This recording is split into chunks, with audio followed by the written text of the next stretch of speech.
பூமி புண்ணா விளைஞ்சி என்னைக்கும் எசமா பத்தும் பெத்து பெருவாழ்வு வாழணும்.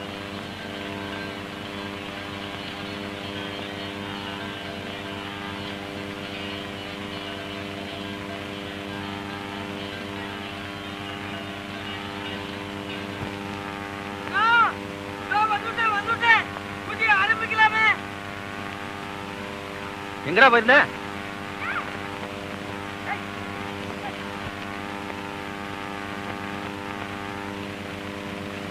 ஏண்டா இப்ப என்ன ஸ்நானம்? இந்த நந்தம்பைய கிட்டக்க வந்து தொலைச்சு விட்டான்னா வர வர அவன் செய்யறது ஒண்ணும் நன்னா இல்ல.